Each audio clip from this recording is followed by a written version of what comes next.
जैसे substitution reaction है उसमें तीनों पॉसिबिलिटीज है, या तो फ्री रेडिकल सब्स्टिट्यूशन होगा, या फिर न्यूक्लियोफिलिक सब्स्टिट्यूशन हो सकता है, या फिर इलेक्ट्रोफिलिक सब्स्टिट्यूशन हो सकता है। ठीक है, तो तीनों रिएक्शंस पॉसिबल है।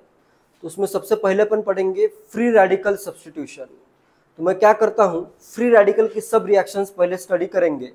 ठीक है, क्योंकि उसकी रिएक्शंस बिल्कुल अलग है। फ्री रेडिकल की रिएक्शंस तुम अलग से पूरी स्टडी कर सकते हो। बाकी जो रिएक्शंस है उसमें कभी कभी दो दो रिएक्शन एक साथ स्टडी करनी पड़ सकती है।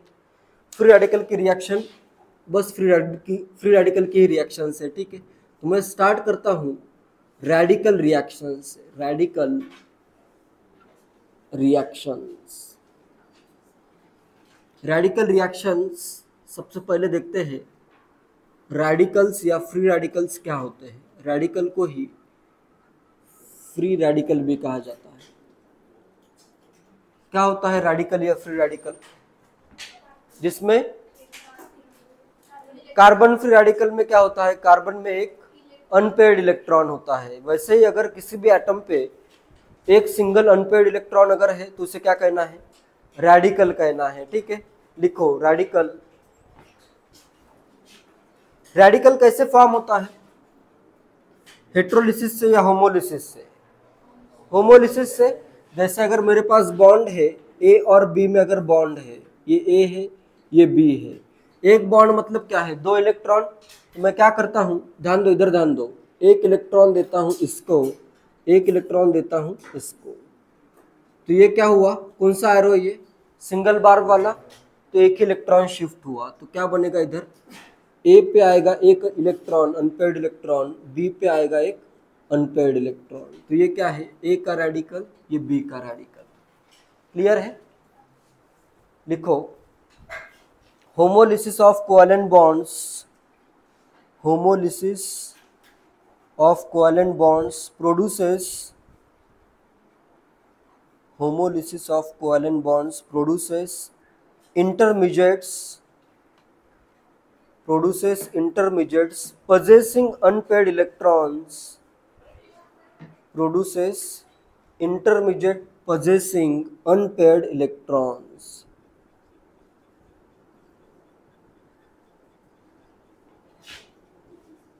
known as radicals। intermediate possessing unpaired electron होना चाहिए उसमें।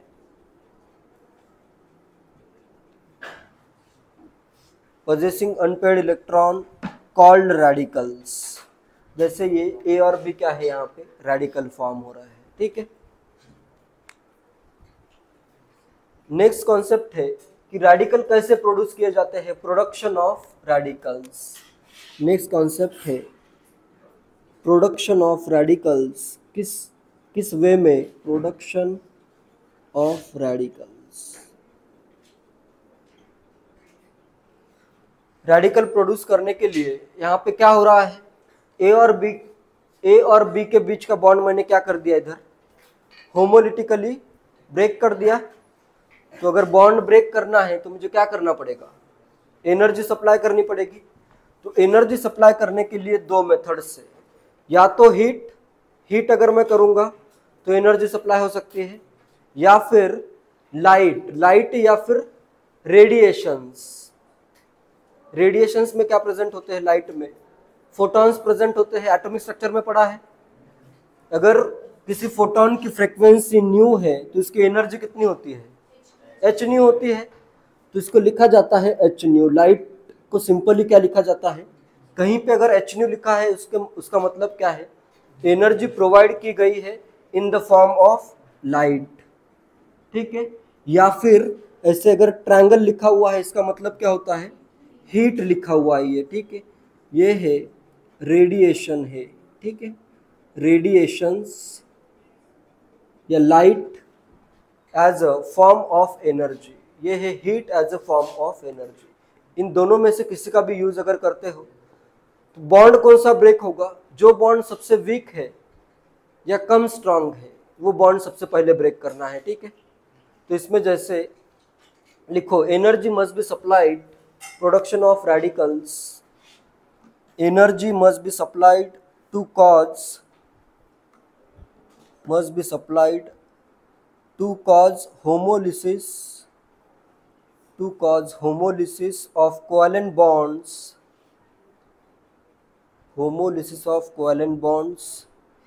It is done in two ways.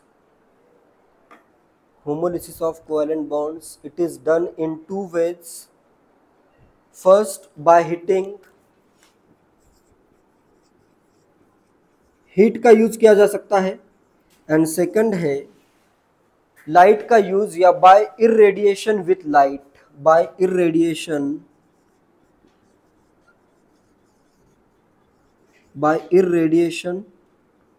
Of light, या इरेडिएशन विथ लाइट भी लिख सकते हो, इरेडिएशन विथ लाइट, दोनों में से किसी एक का यूज करना है। तो क्या होगा इसमें, होमोलिसिस होगा। होमोलिसिस अगर होता है तो क्या बनेंगे, फ्री रेडिकल प्रोड्यूस होंगे, ठीक है। इसमें जनरली कौन सा बॉन्ड, जैसे मैंने बॉन्ड डिसोसिएशन एंथैल्पीज लिखवाई थी, कौन सा बॉन्ड बहुत वीक आ रहा था, एक बॉन्ड बहुत वीक आ रहा था, फ्लोरीन का नहीं, लास्ट में कुछ लिखवाया था, बताया था एक पॉइंट। ऑक्सीजन का जो बॉन्ड होता है इन पेरोक्साइड्स वो वीक होता है, तो पेरोक्साइड का बॉन्ड सबसे इजीली ब्रेक होता है, ठीक है। ऑक्सीजन में अगर लिंक है, सिंगल बॉन्ड अगर आ रहा है तो इसको कहते हैं peroxy linkage.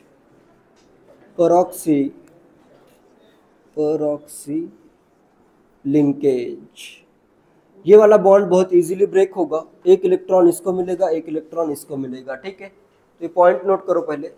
Compounds with an oxygen single bond, OO single bond, compounds with an oxygen single bond, OO direct लिखो चाहे तो, oxygen single bond, called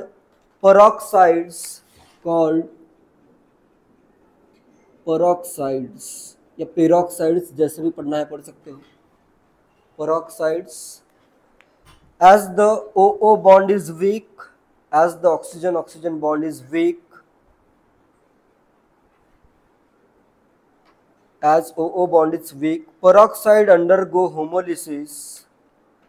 Peroxides undergo homolysis readily. Undergo homolysis readily मतलब बहुत easily, ठीक है। When heated, peroxide undergo homolysis readily when heated.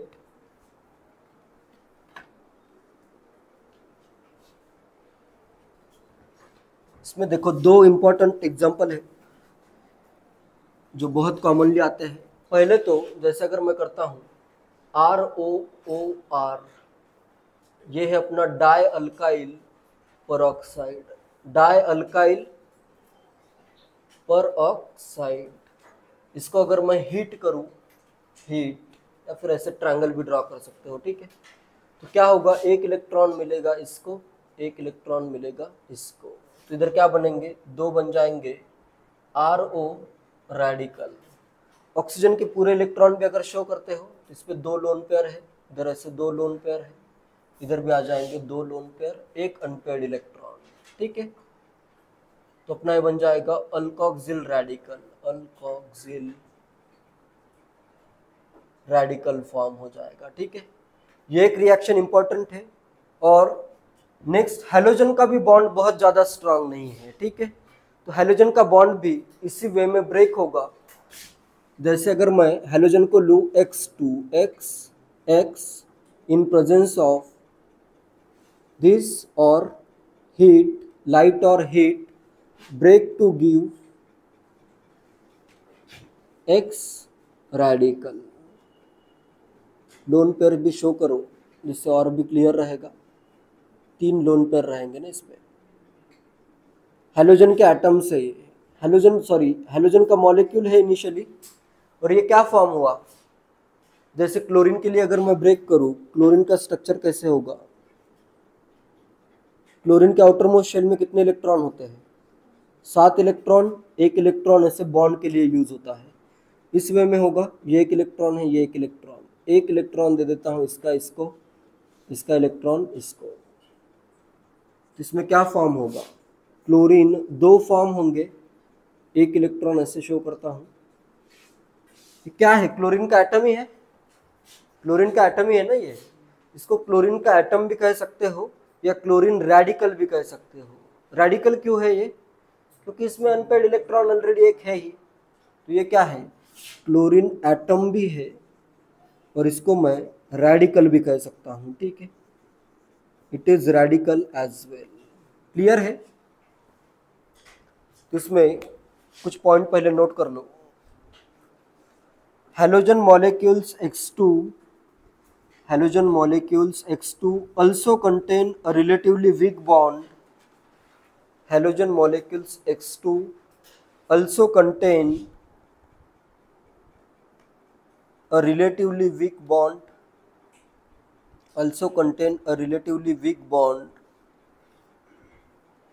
Next, ये reaction लिखनी है, इसके नीचे पॉइंट लिखना है, तो ये जगह इतनी छोड़ो और लिखो।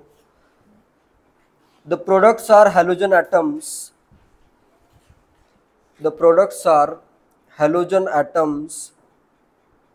Which contain an unpaired electron. The products are halogen atoms which contain an unpaired electron. Hence they are radicals. Which contain an unpaired electron.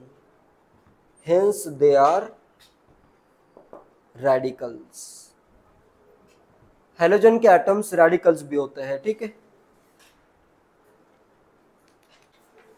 Reactivity considerations of alkanes. Alkanes reactive है या नहीं ये देखते हैं, जैसे अपना मीथेन है या फिर CH3 इथेन हो, या कुछ भी ड्रॉ करो, जैसे अगर मैं पेंटेन ड्रॉ कर देता हूँ, CH2 है, CH2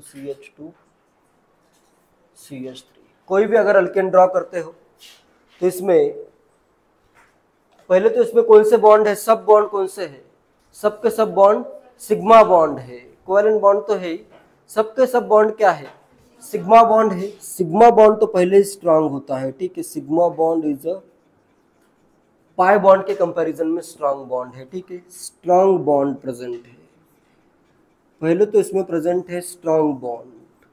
नेक्स्ट, कार्बन और हाइड्रोजन की इलेक्ट्रोनेगेटिविटीज भी बहुत ज़्यादा डिफरेंट नहीं है, नियरली सेम ही है। कार्बन की जैसे 2.5 के अराउंड है, हाइड्रोजन की इलेक्ट्रोनेगेटिविटी अराउंड 2.1 है, तो इलेक्ट्रोनेगेटिविटीज भी इनकी क्या है, सिमिलर इलेक्ट्रोनेगेटिविटीज है, सिमिलर इलेक्ट्रोनेगेटिविटीज। तो ये इलेक्ट्रॉन क्या होंगे, इक्वली शेयर होंगे, ठीक है, हो रहे या नहीं हो रहे हैं, इलेक्ट्रोनेगेटिविटी सेम है या सिमिलर है, इसका मतलब क्या है, electrons are shared, equally shared between the both atoms, equally shared. ये इलेक्ट्रॉन अगर इक्वली शेयर हो रहे हैं तो इसमें किसी एक डायरेक्शन में इलेक्ट्रॉन शिफ्ट नहीं हुए हैं, तो इसमें ना न्यूक्लियोफाइल अटैक कर सकता है ना इलेक्ट्रोफाइल अटैक कर सकता है क्या, इलेक्ट्रॉन किसी भी डायरेक्शन में शिफ्ट हो ही नहीं रहे हैं। जैसे न्यूक्लियोफाइल कब अटैक करेगा, जब कहीं पे इलेक्ट्रोफिलिक सेंटर होगा, ठीक है, कुछ अगर इलेक्ट्रॉन एक्सेप्ट करने के लिए है तो न्यूक्लियोफाइल अटैक कर सकता है। इलेक्ट्रोफाइल कब अटैक करेगा, जब कहीं से इलेक्ट्रॉन मिल सकते हैं, तो इसमें दोनों पॉसिबिलिटीज नहीं है, they are not attracted by nucleophiles और इलेक्ट्रोफाइल्स, ये not attracted by electrophiles or nucleophiles।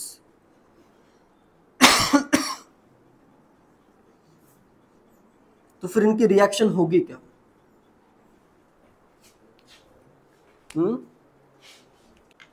तो इसमें ना इलेक्ट्रोफाइल अटैक कर पा रहा है ना न्यूक्लियोफाइल अटैक कर रहा है, तो ये ना अट्रैक्ट होगा इलेक्ट्रोफाइल से ना अट्रैक्ट होगा न्यूक्लियोफाइल से, और सिग्मा बॉन्ड भी इसके स्ट्रांग है, तो ये बहुत क्या है, लीस्ट रिएक्टिव है, बहुत कम रिएक्टिव है, तो इसकी रिएक्शंस होगी या नहीं होगी, रिएक्शंस होगी या नहीं होगी, होगी, किस टाइप की रिएक्शंस होगी, सब्स्टिट्यूशन रिएक्शन, अभी तो मैंने कोई रिएक्शन बताई नहीं है। किस टाइप की रिएक्शन हो सकती है इसमें? देखो, फ्री रेडिकल तो बन ही सकता है। अगर फ्री रेडिकल बनाना चाहूँ तो मैं फ्री रेडिकल बना सकता हूँ। ये एक रिएक्शन पॉसिबल है कि इनके मैं फ्री रेडिकल, इसका अगर इलेक्ट्रॉन इक्वली शेयर है तो हेट्रोलिटिक क्लीवेज तो नहीं हो सकता है, लेकिन होमोलिटिक क्लीवेज तो हो सकता है ना, तो फ्री रेडिकल बन सकता है। या फिर और कौन सी रिएक्शन हो सकती है? एक रिएक्शन तो तुम्हें बिल्कुल पता ही है, कंबशन रिएक्शन होगी ना, फ्यूल है, alkanes are fuels, combustion reaction हो सकती है। या फिर होमोलिटिक रिएक्शन होके, जैसे CH4 की मैंने रिएक्शन लिखी थी, reaction of CH4 with Br2 कर देता हूँ, इन presence of light gives CH3Br and HBr। तो इस वे में फ्री रेडिकल की रिएक्शंस हो सकती है, इसके फ्री रेडिकल फॉर्म किए जा सकते हैं, ठीक है। तो इसमें कुछ रिएक्शंस होगी, लेकिन ये बहुत कम रिएक्टिव है, ना इलेक्ट्रोफाइल के साथ रिएक्ट होता है ना न्यूक्लियोफाइल के साथ, और स्ट्रॉन्ग सिग्मा बॉन्ड के कारण ये क्या है, वेरी लेस रिएक्टिव या अनरिएक्टिव है, बहुत कम रिएक्टिव है। लेस रिएक्टिव करता हूँ, अनरिएक्टिव में तो बिल्कुल नहीं आएगा। लेस रिएक्टिव, लेस अगर रिएक्टिव है तो इसके लिए एक वर्ड दिया है साइंटिस्ट ने, इसका वर्ड है, इनको कहते हैं अल्केन्स को पैराफिन्स। पैराफिन्स लैटिन वर्ड से आता है, लैटिन वर्ड पैरम एफिनिस। पैरम मतलब पैरम मतलब क्या होगा? लविंग होगा क्या? हिंदी वाला नहीं है ये, पैर वर्ड नहीं है। पैराफिन्स लैटिन वर्ड है, ठीक है। पैरम मतलब लिटल, बहुत कम, लिटल, और एफिनिस मतलब एफिनिटी। एफिनिटी इसकी क्या है, किसी भी कंपाउंड के लिए क्या है, बहुत कम है, ठीक है। लिटल एफिनिटी, ठीक है। तो जो अल्केन्स है उनको कहते हैं पैराफिन्स। क्यों कहते हैं? क्योंकि उनकी एफिनिटी किसी भी कंपाउंड के साथ तो जनरली रिएक्ट ही नहीं होते हैं, ठीक है। तो उनकी affinity towards any compound is very less, hence they are known as paraffins. Clear है? क्लियर है या नहीं? नहीं तो उल्टा कर दोगे, पैरा मतलब लविंग। उधर का इधर नहीं करना है, ठीक है। फाइल्स मतलब लविंग होता है, फाइल, इलेक्ट्रोफाइल, न्यूक्लियोफाइल, फाइल का मतलब लविंग होता है। ये वर्ड ज्यादा क्लोज है, हिंदी में है लेकिन वो, ठीक है।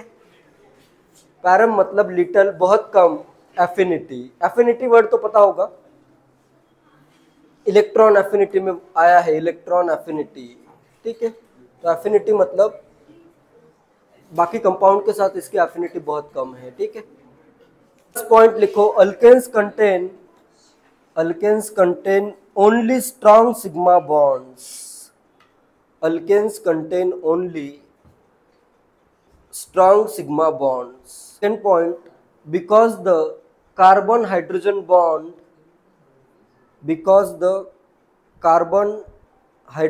CH bond, carbon hydrogen atoms, bonds नहीं, atoms of alkane, carbon hydrogen atoms of alkane have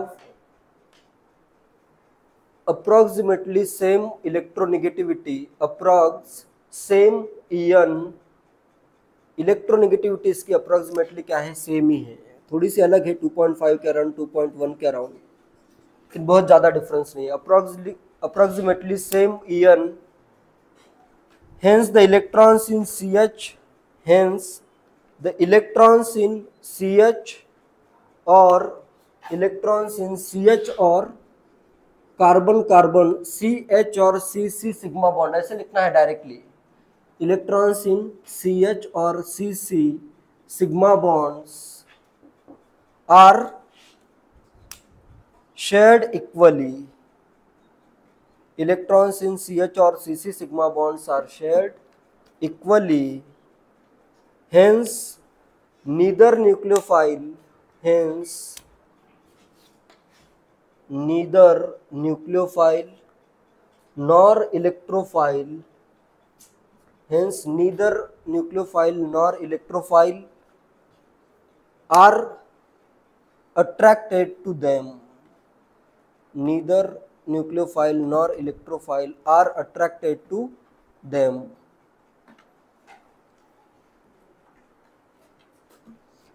Because of their lack of reactivity, next point, because of their lack of reactivity, they are called as paraffins. Because of their lack of reactivity, they are called as paraffins.